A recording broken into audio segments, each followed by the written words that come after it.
¿Qué pa' quitar?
Bonjour tout le monde.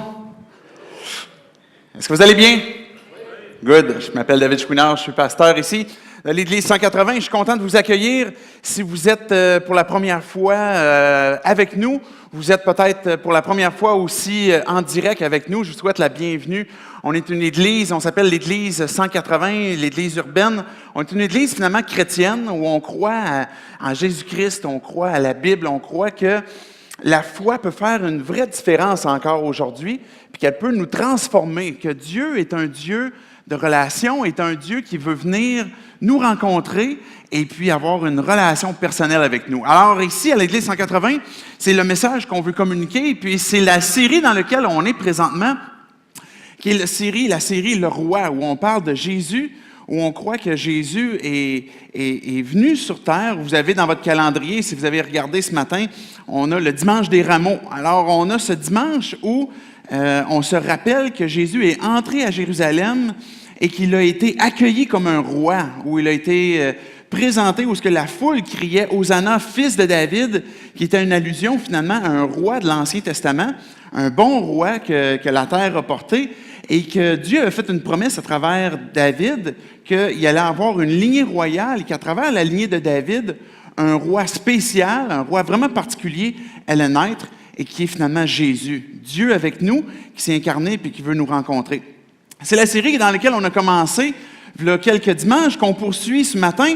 Et ce matin, le focus sur lequel j'aimerais qu'on puisse placer notre attention, c'est que Jésus est le roi éternel, le roi qui non seulement a été le roi qui, au moment qu'il est arrivé sur terre, où ce qui s'est incarné, était déjà accueilli comme un roi, mais aussi il a vécu comme un roi sur terre, il est entré à Jérusalem comme un roi, mais Jésus était déjà roi et aussi cette monarchie, cette royauté que Jésus a, se poursuit dans l'éternité aussi, se poursuit même une fois qu'il est mort et après ressuscité, Jésus règne encore aujourd'hui. Et c'est le focus sur lequel j'aimerais qu'on puisse s'attarder ce matin, que Jésus est ce roi éternel, même encore aujourd'hui. Et c'est ça qui fait que c'est différent pour nous que de pouvoir vivre sur terre tout en appartenant à un roi qui est souverain sur les circonstances, souverain sur nos vies et souverain sur ce qui s'en vient aussi. Dans le ministère que Jésus a eu, en fait, si je place le focus particulièrement à la dernière semaine, quand Jésus est entré à Jérusalem, c'est là qu'on appelle la semaine de la Passion, où il s'est suivi vers la fin, dans les derniers moments, la souffrance de Jésus, où il a subi un procès, et puis après ça, il a été crucifié, puis ensuite la Pâque, c'est-à-dire où Jésus est ressuscité. Mais quand on parle de la semaine de la Passion, il est arrivé plus que des souffrances. En fait, on a déjà parlé dans les semaines passées, au moment où Jésus est entré dans le temple, et puis il a fait un ménage, c'est-à-dire qu'il voyait le temple comme étant rendu une maison de voleurs, une maison où toutes sortes de gens profitaient de l'occasion pour vendre leurs trucs. Et Daniel nous en avait parlé un peu plus, et puis que Jésus a manifesté son autorité. Donc Jésus a montré qu'il était aussi le roi du peuple, c'est-à-dire qu'il était intéressé des enfants qui venaient le voir. Il était intéressé par les gens qui étaient malades, que Jésus a guéris aussi. Jésus s'est montré un roi qui n'est pas un roi distant, mais un roi du peuple qui est venu pour rencontrer les gens. Mais à travers la foule qui était là, quand on se place dans la semaine de la Passion, Jésus a eu beaucoup de temps qu'il a passé au temple. Et dans le temple, dans la foule qu'il y avait là, il y avait les gens qui étaient des chefs religieux. Les chefs religieux, on les appelle les scribes, les pharisiens. C'est des gens qui, aux yeux des hommes, aimaient avoir un statut religieux, aimaient pouvoir bien paraître, aimaient pouvoir être reconnus et puis exercer une forme d'autorité sur le peuple. Donc, le peuple les craignait en quelque sorte parce que c'était des chefs religieux et ces chefs-là sont frustrés de Jésus, sont tannés de lui parce qu'en fait, Jésus semble renverser beaucoup de traditions que ces chefs religieux-là avaient mis en place et là, ils sont de plus en plus inconfortables avec Jésus. Parce que lui, il est proche du peuple, il fait des guérisons, les gens l'aiment, les gens l'acclament, et eux, ils perdent en popularité et leur orgueil est affecté.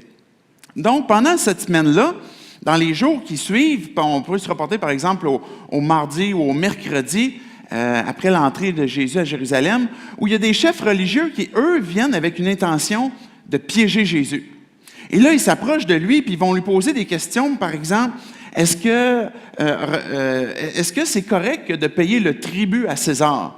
Parce qu'eux croyaient que, bon, il y avait de la division là-dessus, puis est-ce que ça va être de montrer une forme d'adoration envers l'empereur, ou est-ce qu'il y a une forme de soumission à quelque part? Et on se souvient que le contexte, à ce moment-là, les Juifs vivaient en Israël, mais ne sont pas rois chez eux, ne sont pas maîtres chez eux. C'est les Romains qui sont maîtres chez eux, donc l'empereur romain.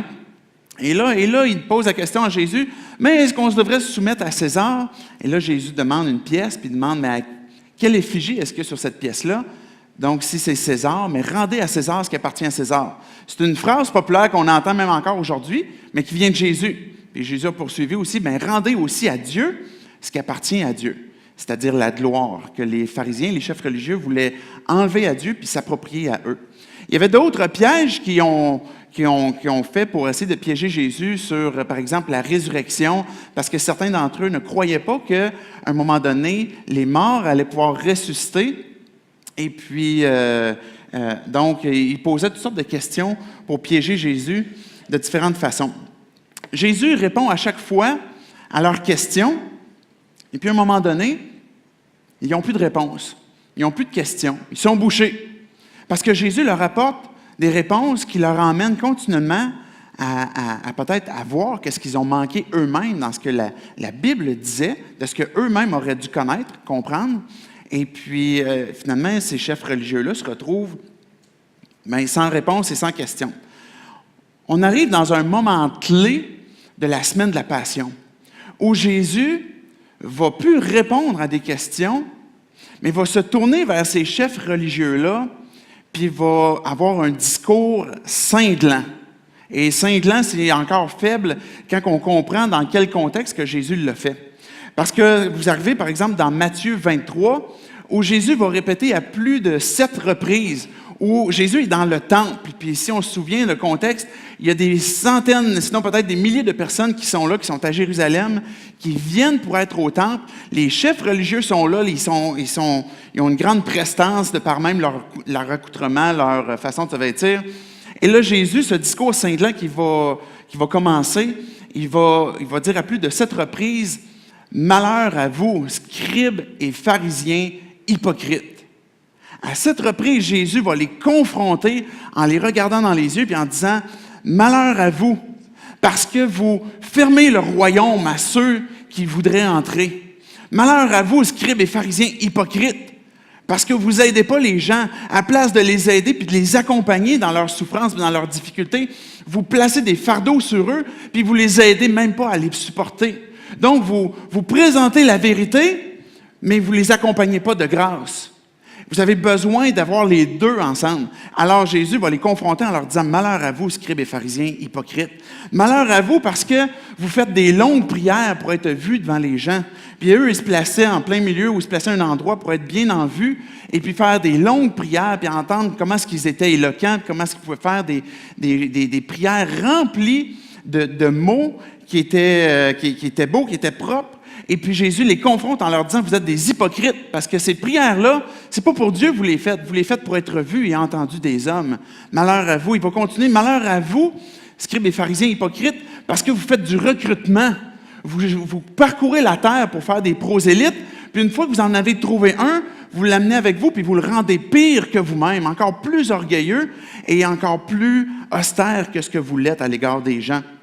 Malheur à vous, scribes et pharisiens hypocrites, parce que vous avez trouvé des moyens détournés pour jurer, pour finalement ne pas tenir votre parole. Donc, vous dites, je peux jurer par le temple ou par l'or du temple. Donc, si je jure par le temple, c'est pas l'or, donc ça me donne un moyen de pouvoir me défiler de mon engagement et puis échapper à la parole que j'ai dit si j'ai juré par quelque chose que je considère comme étant moins grand. Et Jésus va les confronter en leur disant, vous vous trompez. Vous vous trompez quand vous faites ça. Malheur à vous, scribes et pharisiens hypocrites. Et là, les gens l'entendent et continuent en disant, malheur à vous parce que vous payez la dîme, de toutes les herbes que vous auriez à faire, que vous avez à votre disposition, et puis vous payez la dîme de ces choses-là pour les redonner au temple, dans votre compréhension, les redonner à Dieu, mais vous oubliez les choses importantes qui est la justice, la loi, la miséricorde, la fidélité. Malheur à vous, scribes et pharisiens, parce que vous nettoyez le dehors et puis vous oubliez l'intérieur. Vous oubliez l'intérieur, votre cœur. Les scribes et les pharisiens ces chefs religieux avaient une façon de faire que ce qui est à l'extérieur doit bien paraître. Mais on ne se soucie pas de ce qui est à l'intérieur. Et Jésus est en train de démontrer par là qu'ils ont une belle apparence, mais leur cœur est encore, est encore sale. Il va dire, par exemple, vous ressemblez à des sépulcres blanchis. Et là, c'était vraiment une insulte, évidemment, que Jésus lançait, parce que ces sépulcres-là paraissent très beaux à l'extérieur. Puis les scribes et les pharisiens, même, allaient jusqu'à décorer les sépulcres d'anciens chefs religieux, d'anciens prophètes. Et puis, ils plaçaient des ornements sur ces sépulcres-là. Mais Jésus leur dit, vous êtes des sépulcres blanchis, vous paraissez beaux à l'extérieur, mais à l'intérieur, vous êtes un paquet d'os desséchés. Et qui a pas plaisir, personne ne prend plaisir là-dedans. Donc, Jésus, à ce moment-là, confronte de plein fouet les scribes et les pharisiens et les chefs religieux. Donc, imaginez, placez-vous dans le contexte, quand on arrive à Jérusalem, la foule acclame Jésus, crie « Hosanna, fils de David », et puis là, Jésus se met à enseigner dans le temple. Les scribes et les pharisiens viennent pour essayer de le piéger, ils ne sont pas capables de le piéger, puis Jésus retourne ça contre eux, puis il les traite d'hypocrites. Et puis, il leur met en pleine face le mal qu'ils font envers le peuple. Alors, eux, ils repartent et puis vont commencer à comploter. Ils vont commencer à réfléchir comment est-ce qu'on peut prendre Jésus puis finalement le tuer. Comment est-ce qu'on peut éliminer Jésus parce que là, il nous fait vraiment une mauvaise presse et puis il faut l'éliminer. Et puis d'une façon où que la foule ne va pas nous en vouloir, mais comment est-ce qu'on peut amener la foule avec nous puis comploter contre lui? Donc, on est dans cette semaine-là, dans les jours qui suivent, on voit ce complot qui se crée, on voit à un moment donné, un des derniers repas, ce n'est pas encore le dernier repas, mais un des derniers repas où une femme vient près de Jésus, prend un vase de parfum qui est de grand prix, et puis par image de ce qui s'en venait, a pris ce parfum-là, puis a mis sur les pieds de Jésus, puis sur la tête de Jésus, pour annoncer sa sépulture, en quelque sorte, ce que Jésus avait dit.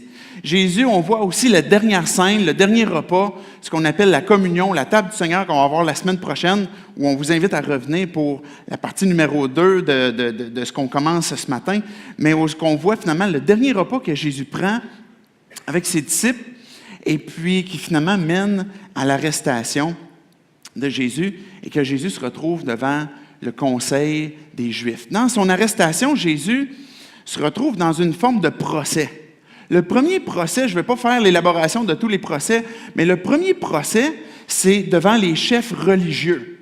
devant le Sanhédrin, le conseil, le haut conseil religieux que Jésus doit passer, que Jésus va passer, puis qu'on l'emmène devant. Ensuite de ça, il va y avoir le conseil, finalement, le gouvernement légal qui appartient à Rome, mais on trouve Jésus devant, premièrement, le conseil religieux. Je vais vous lire une phrase que Jésus a dite, que Jésus a dit, et c'est sur cette phrase-là ce matin que j'aimerais qu'on puisse utiliser cette phrase-là puis déployer cette vérité qui concerne Jésus, qui est le roi éternel. La première, en fait, la deuxième, vous pouvez voir le texte, la deuxième slide que j'ai ce matin, qui est de Matthieu 26, 63 et 64. Juste avant qu'on lise le texte, Jésus est devant le Sanhédrin, devant ce conseil-là. Les gens l'accusent, il y a eu des faux témoins qui ont été engagés pour parler contre Jésus. On essaie de piéger Jésus de différentes façons, mais Jésus ne répond pas. Jésus ne parle pas. Puis à un moment donné, le grand prêtre dit à Jésus, « Au nom du Dieu vivant, je te demande de répondre.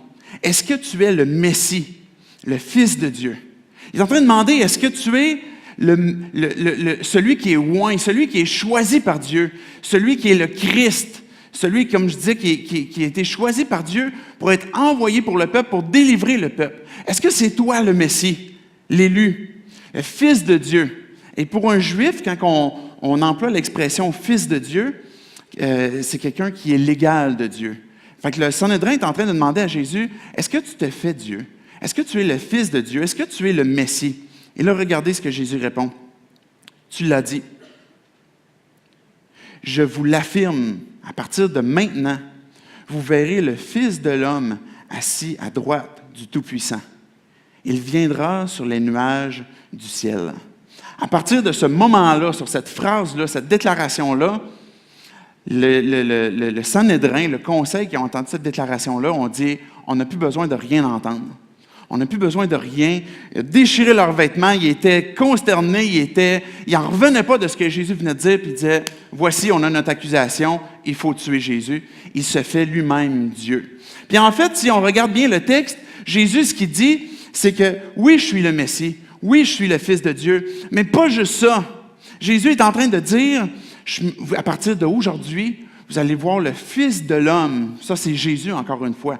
Dieu qui s'est incarné. Vous allez voir le Fils de l'homme assis à la droite de la puissance de Dieu et vous allez le voir revenir sur des nuées.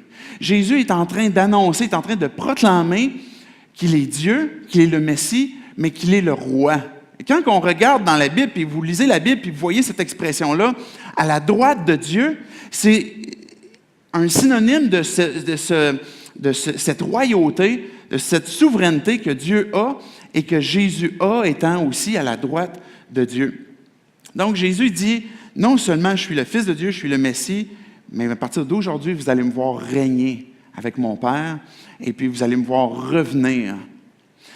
À partir de ce moment-là, dans la semaine de la Passion, Jésus, à plusieurs reprises, a annoncé les prophéties qui le concernent de ce qui s'en venait en ce qui concerne sa monarchie. J'aimerais qu'on puisse prier, se placer tout simplement devant Dieu pour qu'il puisse venir nous parler, puis que cette phrase-là qu'on vient d'entendre de la part de Jésus, qu'on puisse la comprendre, approfondir aussi qu'est-ce que Jésus veut nous dire pour nous aujourd'hui. Prions. Dieu, on vient devant toi pour te louer, te célébrer, et puis te montrer aussi qu'on veut tout simplement ouvrir nos cœurs, ouvrir notre esprit à être sensible à ce que tu as à nous dire. Avoir une intégrité de cœur, Dieu, pour que tu puisses, avec ton esprit, venir adresser des choses à nos vies.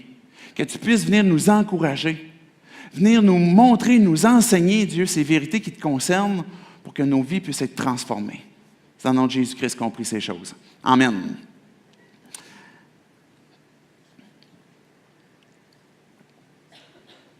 La vérité, j'aimerais qu'on puisse retenir ce matin. Lève les yeux. Lève les yeux. On regardait cette phrase-là que Jésus a dite, puis quand que Jésus a dit ça, en fait, c'est la raison pour laquelle Jésus a été crucifié. Jésus a été crucifié sur la base qu'il s'est proclamé Dieu, qu'il s'est proclamé roi, et c'est la raison pour laquelle on voit aussi plus loin, quand que Jésus est crucifié, mais Pilate a écrit sur la croix « Roi des Juifs ». Jésus ne s'est jamais caché que de régner.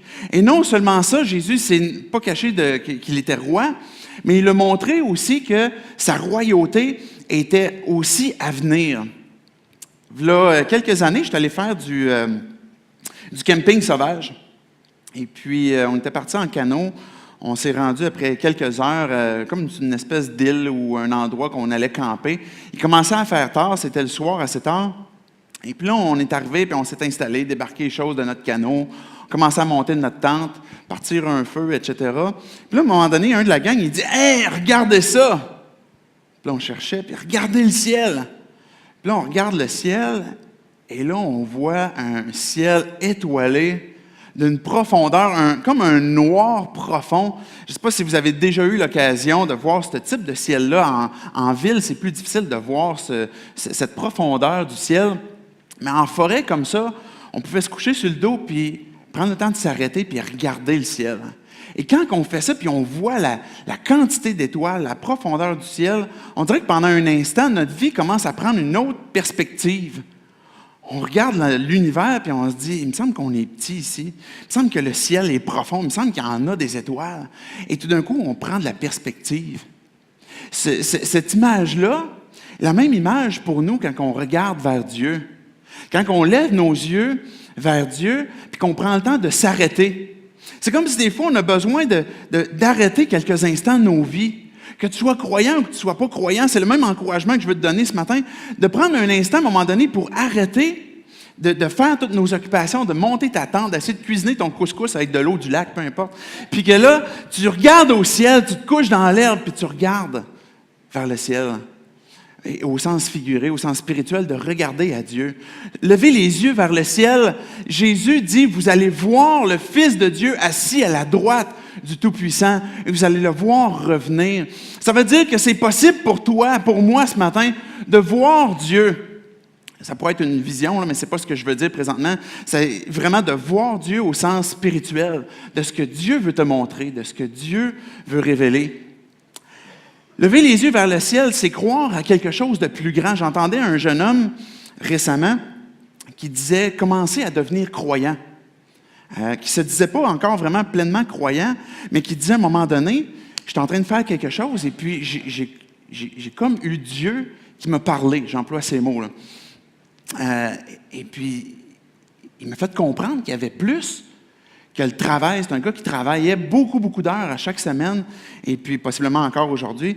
Puis il m'a fait comprendre qu'il n'y avait pas juste le travail, il n'y avait pas juste mon char qui comptait, il n'y avait pas juste mon linge qui comptait, mais il m'a fait comprendre qu'il y avait quelque chose de plus loin. Puis cette personne-là, c'était un athée au tout début, mais il s'est passé une petite étincelle à un moment donné où il dit, j'ai eu cette pensée-là qui m'est venue, comme si c'était Dieu qui me parlait, pour me faire comprendre qu'il y a quelque chose de plus grand.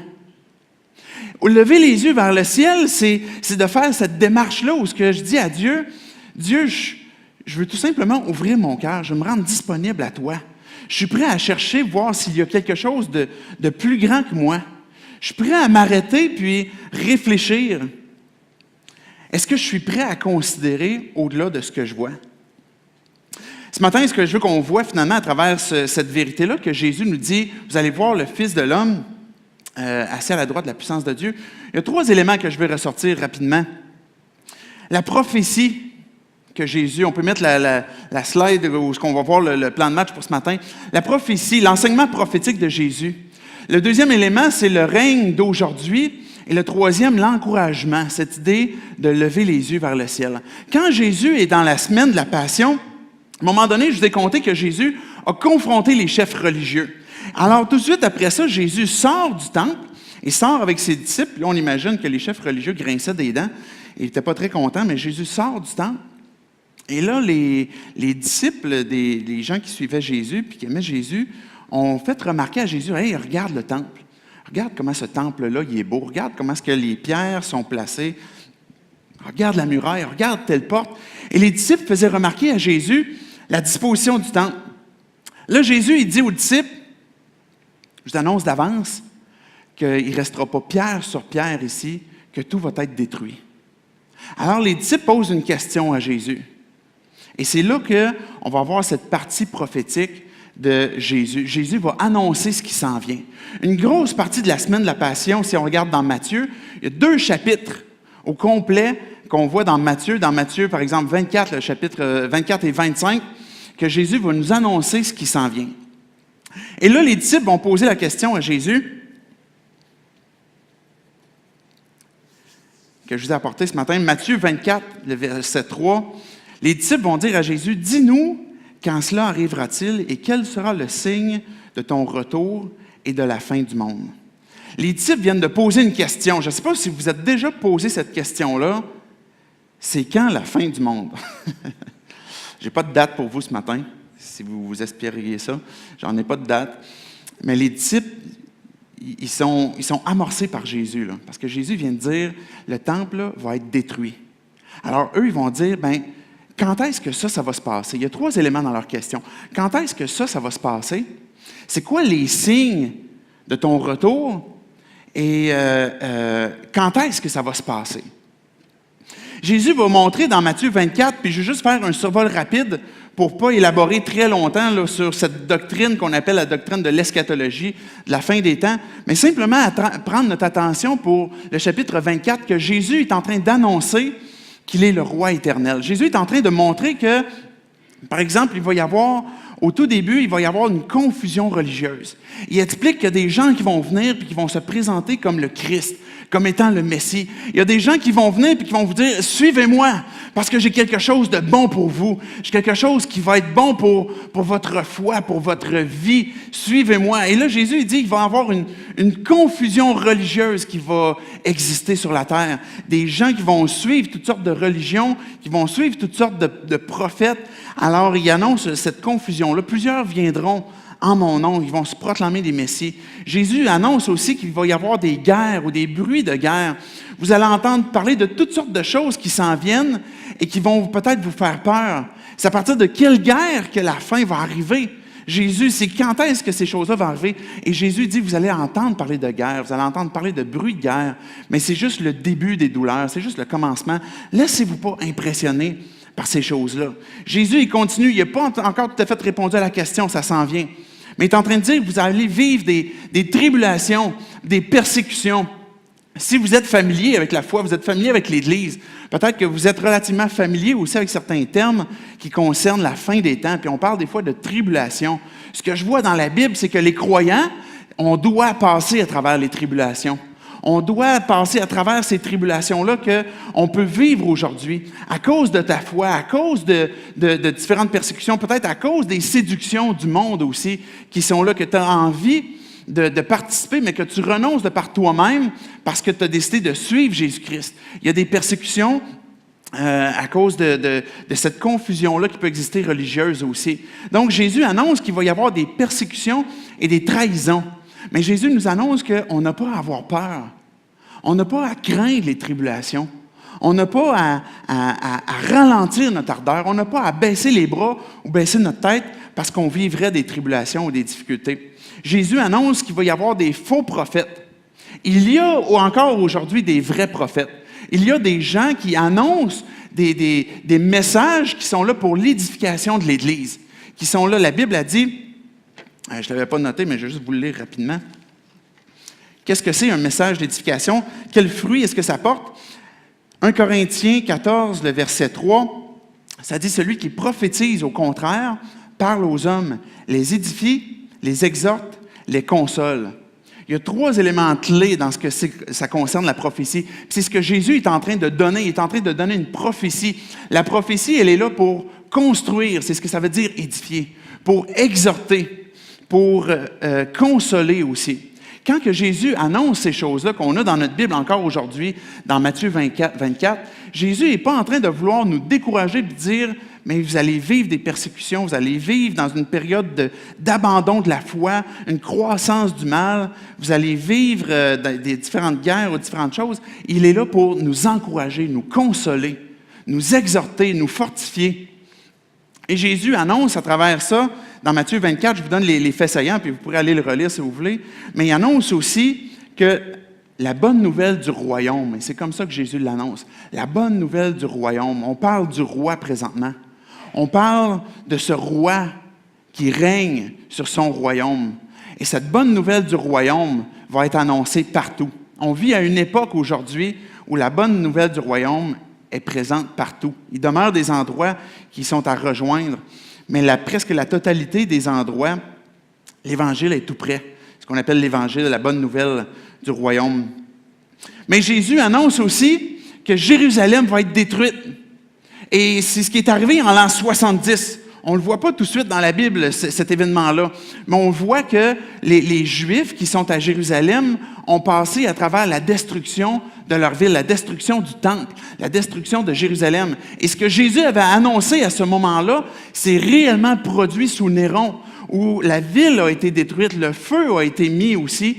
Et c'est là que Jésus disait, bien, à ce moment-là, si vous êtes, retournez pas pour chercher vos bagages, là, fuyez, parce qu'il va y avoir une grande détresse, il va y avoir une grande souffrance. Et Jésus a annoncé la destruction de Jérusalem qui s'en venait. Donc, quand que les disciples posent la question à Jésus, quand est-ce que ça va se produire?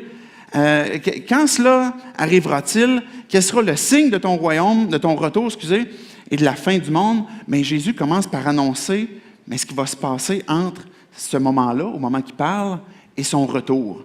Il est en train de montrer que ça va commencer avec la destruction de Jérusalem, mais à partir de ce moment-là, jusqu'à mon retour, il va y avoir une confusion religieuse, il va y avoir la séduction du monde pour vouloir égarer les gens, il va y avoir un abandon de la foi, il va y avoir l'Évangile qui va être proclamé partout. Et Jésus annonce ces éléments-là. Maintenant, Jésus montre aussi dans sa réponse, et c'est le verset que je vous ai apporté de Matthieu 24, Matthieu 24, verset 30. Jésus répond maintenant clairement au signe. Quel est ce signe-là? Juste avant que je lise le verset, Jésus il dit « ça va être super évident quand je vais revenir ». Bien qu'il y a des gens, toutes sortes de gens qui vont venir pour tromper puis avoir des faux prophètes, quand je vais revenir, ça va être vraiment évident parce que de la même façon que l'Hitler part de l'Orient, s'en va à l'Occident, de la même façon, le Fils de l'homme va revenir. De la même façon, mon retour va se faire aussi. Ça va être très évident. Le soleil, il parle du soleil, la lune, les étoiles vont passer avec fracas. Il va y avoir une succession de cataclysmes. Et là, Jésus dit, il répond à la question précisément, verset 30, « Alors le signe du Fils de l'homme apparaîtra dans le ciel. Tous les peuples de la terre se lamenteront et ils verront le Fils de l'homme venir sur les nuées du ciel avec beaucoup de puissance et de gloire. » Jésus est en train de montrer que quand il va revenir, ça va être très évident. Ce que je suis en train de dire ici, ce que je suis en train de révéler, Jésus, dans cette dernière semaine où il se montre comme étant roi, il est en train de s'asseoir, il est allé s'asseoir sur le mont des Oliviers avec ses disciples, puis il a pris le temps d'expliquer, voici tout ce qui s'en vient. Voici ce qui arrive à partir de maintenant, jusqu'à mon retour. Et voici comment mon retour va se passer. Comme l'Hitler qui va descendre, je vais descendre et puis là, les peuples, ça dit qu'ils vont se lamenter, ça va être très évident, ils vont voir le Fils de l'homme venir sur des nuées avec beaucoup de puissance et de gloire. Ça dit que les anges vont venir aussi et c'est à ce moment-là, et que là, j'enchaîne avec En fait, Jésus a répondu aussi à la question, c'est quand est-ce la fin du monde, quand est-ce que ça va se produire? Et Jésus dit, personne ne le sait. Il y a juste le Père qui est au courant de ces choses-là. S'il y a des gens qui viennent, puis qui ont une certaine prétention, disent connaître une date de la fin du monde, du retour de Jésus ou quoi que ce soit, méfiez-vous. Jésus vous a averti de ça. Jésus a donné cette prophétie-là pour vous édifier, pour vous encourager, pour vous exhorter. Mais en même temps, Jésus nous l'a dit pour qu'on puisse anticiper ce moment-là. Quand Jésus revient, c'est là que se passe la résurrection des justes comme des injustes que Jésus a annoncé. Est-ce que ça va jusque-là? Est-ce que je vous ai perdu? C'est correct? C'est une partie d'enseignement. Hein? Je suis en train de vous donner de l'enseignement. Je suis en train de communiquer du matériel pour qu'on puisse comprendre ce qui s'en vient. Puis après ça, on arrive avec l'élément de l'exhortation qui s'adresse à nous aujourd'hui. Donc, Jésus, on arrive au chapitre 25. Puis là, Jésus va enchaîner avec une série d'exhortations. Une série d'encouragements. Juste avant qu'on les voit, avant qu'on voit cette exhortation-là, Jésus poursuit aussi au chapitre 25 en parlant du jugement des nations. Je vous ai parlé qu'au moment que Jésus revient, c'est là que se passe la résurrection. Tous ceux qui sont morts, ils reviennent à la vie, puis ceux qui ne sont pas mourus, ils restent vivants. Fait que vous me suivez jusque-là, ça marche, ça se conjugue mal, mourir. Là. Fait que les gens reviennent à la vie, et puis là, il y a un grand jugement. Et c'est là qu'on voit dans Matthieu 25 que les justes, les injustes viennent devant lui. Puis Jésus donne une image que c'est un peu comme des boucs et des brebis qui sont devant lui. Et puis là, il va les placer à droite et à gauche. Il va dire aux brebis, venez à droite. Vous qui avez, par exemple, il va dire, venez à droite pour que vous puissiez prendre possession du royaume, pour que vous puissiez habiter le royaume de mon Père pour l'éternité. Jésus est encore roi. Jésus dit, quand que je vais descendre, je vous ai apporté le verset, Matthieu 25, 31. « Lorsque le Fils de l'homme viendra dans sa gloire avec tous les anges et s'assiera sur le trône de sa gloire. » Jésus montre qu'il est le roi éternel, celui qui revient. Je ne sais pas si vous vous souvenez tantôt, le premier texte que je vous ai lu quand que Jésus est devant le conseil des chefs religieux, mais il dit, vous allez voir dès maintenant le Fils de l'homme assis à la droite de la puissance de Dieu, mais vous allez le voir revenir aussi sur les nuées. Donc Jésus, dans le chapitre 25, quand on revient en arrière dans son enseignement, il est en train de dire, je vais revenir, je vais m'asseoir sur mon trône de gloire, et là, il va y avoir un partage des justes et des injustes. Ce partage-là se fait sur la base de la foi, sur la base de la confiance. Ce qui est révélé dans Matthieu 25, c'est les œuvres qui s'en dégagent. Maintenant, ceux qui sont les brebis, Jésus dit, venez, vous allez prendre possession du royaume, puis il va dire aux injustes, vous allez aller dans le feu qui a été préparé pour le diable et ses anges pour aller à cet endroit-là. Et là, les gens ne comprennent pas. Parce que Jésus dit, vous qui allez prendre possession du royaume, c'est quand vous avez donné à boire à quelqu'un qui avait soif, quand vous avez donné à manger à quelqu'un qui avait faim, quand j'étais nu, vous m'avez vêtu, quand j'étais en prison, vous êtes venu me visiter. Puis là, les gens vont dire, mais quand est-ce qu'on a fait ça? On ne s'en souvient pas. Mais il dit, à toutes les fois que vous avez fait ça à quelqu'un qui était dans le besoin, c'est comme si c'était à moi que vous l'avez fait. Jésus est en train de démontrer par là que la foi sans les œuvres, c'est exactement ce que Jacques dit, la foi sans les œuvres, elle est morte. Ceux qui vivent une foi authentique ne sont pas comme les scribes et les pharisiens qui paraissent juste de l'extérieur, mais ils vivent une foi authentique qui émerge de l'intérieur vers l'extérieur. Et quand que je vois une personne dans le besoin, j'en prends soin. Qu'elle le mérite ou qu'elle ne le mérite pas, on t'a fait connaître aux hommes ce qui est bien, ce que l'Éternel demande de toi, ce que tu pratiques la justice, la miséricorde et que tu marches humblement avec ton Dieu. Ce que le roi éternel veut voir quand il va revenir, c'est comment est-ce que notre foi s'est manifestée. Est-ce que je suis placé ma foi sur Dieu? Est-ce que mes yeux sont sur lui pour que ma foi... Parce que quand j'ai mes yeux sur lui, ce qui se produit, c'est que la foi naît en moi. La foi grandit en moi. Et quand la foi, elle est là, elle se manifeste en œuvre. Les boucs qui étaient à la gauche du roi que Jésus est, le Fils de l'homme qui est revenu, qui siégeait en gloire. Mais il dit, bien, ces gens-là, les boucs vont dire, mais pourquoi est-ce qu'on va là? Tu sais, quand est-ce qu'on t'a vu avoir faim? Quand est-ce qu'on t'a vu avoir soif? Quand est-ce qu'on t'a vu en prison? Quand est-ce qu'on t'a vu nu?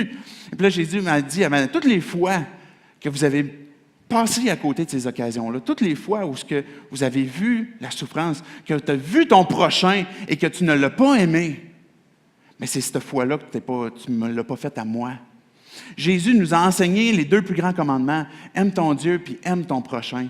Et quand j'ai placé ma foi sur Dieu, nécessairement l'amour émerge en moi pour mon prochain, qu'il le mérite ou qu'il ne le mérite pas. Donc Jésus est en train d'annoncer cette prophétie qu'il va revenir en gloire, il va siéger et que là, il va y avoir le jugement dernier. À ce moment-là où est-ce que Jésus va régner. Et après ça, sera nouveau cieux, nouvelle terre. Mais ce que Jésus nous communique, puis je complète ce premier point-là, il me reste combien de temps, moi, avec tout ça? Eh boy, il faudrait que j'invite les musiciens déjà. Il me manque 2 autres points pour terminer. Laissez-moi conclure ce point-là, premièrement. Une exhortation à la vigilance que Jésus nous fait. Il nous dit, souvenez-vous à l'époque de Noé. Une vieille histoire, vous avez peut-être déjà entendue dans l'Ancien Testament. Souvenez-vous comment ça s'est passé à l'époque de Noé. Les gens n'avaient pas les yeux levés vers le ciel. Les gens ne s'attendaient pas à Dieu. Les gens se mariaient, mangeaient, buvaient, faisaient leur train de vie. Ils ne se souciaient pas de Dieu, ni de leur prochain. C'est ce que la Bible a dit. Les gens ne se souciaient pas de leur prochain. Les gens ne se souciaient pas de Dieu. Et quand Dieu a envoyé ce cataclysme qu'on appelle le déluge, mais beaucoup de gens ont été détruits, sauf un reste, Noé et sa famille, que Dieu a gardé pour pouvoir continuer de faire avancer son plan. Mais Jésus cite cet exemple-là de Noé pour dire « Soyez vigilants ». Et Jésus est en train de le dire à nous ce matin. Lève les yeux. Reste vigilant. Fais pas ton train de vie comme si il n'y a rien, comme ce jeune homme que je parlais tantôt, que Dieu est venu se cogner à son cœur et qui a dit, il y a de quoi de plus. Lève les yeux, soyons vigilants de ne pas être comme ces gens qui ne se souciaient pas de Dieu. Jésus va donner un autre exemple pour dire, ben si le maître de la maison savait à quelle heure que le voleur allait venir, mais il va dormir debout. Mais il ne va pas dormir, en fait, il va rester debout. Parce que Jésus va revenir comme un voleur. C'est ce que la Bible dit, pas que Jésus est un voleur, mais qu'il vient à un moment qu'on ne s'attend pas. Mais l'exhortation, la vigilance que Jésus nous dit, c'est rester éveillé. Parce que vous ne savez pas à quel moment ça va se produire. Jésus peut revenir n'importe quand, mais de quelle façon est-ce que je vis ma vie? Jésus a donné une autre exhortation en parlant du serviteur vigilant. Il y en avait un serviteur qui se disait, Jésus a conté une parabole pour dire, il y avait un maître qui disait, je dois partir, puis je vais laisser un serviteur en charge de la maison. Le serviteur en charge de la maison, voyant que son maître était parti puis qu'il ne revenait pas, il s'est dit, finalement, mon maître ne revient pas, je peux bien faire ce que je veux. Et puis, il s'est mis à négliger. Puis à laisser aller, puis à baisser sa garde, baisser sa vigilance, à baisser les yeux. Puis c'est à ce moment-là que le maître est revenu. C'est dans ces paraboles-là que vous avez peut-être déjà entendu que Jésus parle les vierges avec l'huile, dont 5 vierges qui attendaient l'époux, qui ont manqué d'huile. Les 10 se sont endormis, mais il y en a 5 d'entre elles qui avaient prévu de l'huile de plus, qui démontraient leur vigilance, qui démontraient qu'ils avaient les yeux placés vers le ciel, puis ils anticipaient, ils hâtaient le retour du roi, si on le transpose à Jésus. Jésus a montré aussi, je vais inviter les musiciens à s'avancer, Jésus a montré aussi, dans ces histoires-là, juste avant son procès, il a conté la parabole des serviteurs et la récompense aussi, qu'on appelle la parabole des talents, où le maître a donné une certaine somme à 3 serviteurs, puis un des 3 serviteurs, ce qu'il a décidé, c'est d'aller enterrer plutôt que de faire fructifier, puis plutôt que d'anticiper puis de hâter, mais il l'a négligé. Jésus est le roi éternel. Jésus, à travers sa dernière semaine, il a annoncé qu'il s'en venait. Il a annoncé qu'il allait revenir. Il a annoncé qu'on allait vivre des tribulations, certaines difficultés. Je garde le reste pour la semaine prochaine parce que finalement, j'avais trop de stock un matin.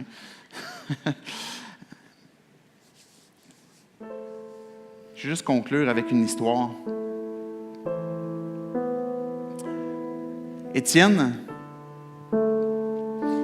qu'on voit sa vie après le départ de Jésus. Jésus est mort, ressuscité. Ensuite de cela, on voit la suite de l'histoire dans les Actes des Apôtres. Et Étienne, à cause de sa foi, a été placé devant le Sanhédrin, le même conseil que Jésus a dû passer devant lui. Et puis Étienne a conté comment est-ce que Dieu, dans son amour, est venu pour rencontrer l'humanité, pour nous sauver, pour nous délivrer. Et Étienne a pris le temps de conter l'histoire de Dieu, pris le temps de conter le plan de Dieu, pour les encourager à dire « Levez les yeux vers le ciel, levez les yeux vers Dieu, levez les yeux vers celui qui règne présentement, Jésus-Christ. Attendez-vous à lui. » Parce que quand on lève les yeux vers lui, puis qu'on croit, c'est qu'on croit qu'il nous aime d'abord et avant tout. Parce que c'est ça le motif profond de Dieu, de Jésus qui est venu vers moi, vers toi. C'était l'amour. Est-ce que tu crois que Dieu t'aime? Quand tu lèves les yeux vers le ciel, rappelle-toi cette vérité d'un amour illimité, un amour parfait, et d'un amour qui nous emmène aussi à prendre conscience de notre besoin d'un sauveur. Parce que j'ai besoin d'être délivré. J'ai besoin d'être délivré de ce qui me rend esclave, du mal que je fais, volontairement, du mal que je fais et que je ne voudrais pas faire. J'ai besoin d'un sauveur pour me délivrer, pas pour porter des plus beaux vêtements comme les scribes, les pharisiens, pas pour mieux paraître, pour que ce sauveur-là puisse laver mon cœur, puisse laver l'intérieur. De croire que j'ai besoin d'un sauveur. Étienne a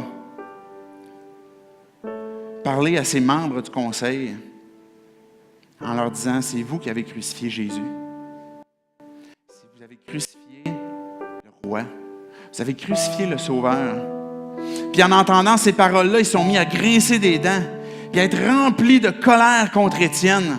Mais Étienne, rempli du Saint-Esprit, regarda vers le ciel. Et savez-vous qu'est-ce qu'il a vu? Il vit la gloire de Dieu et Jésus debout à la droite de Dieu.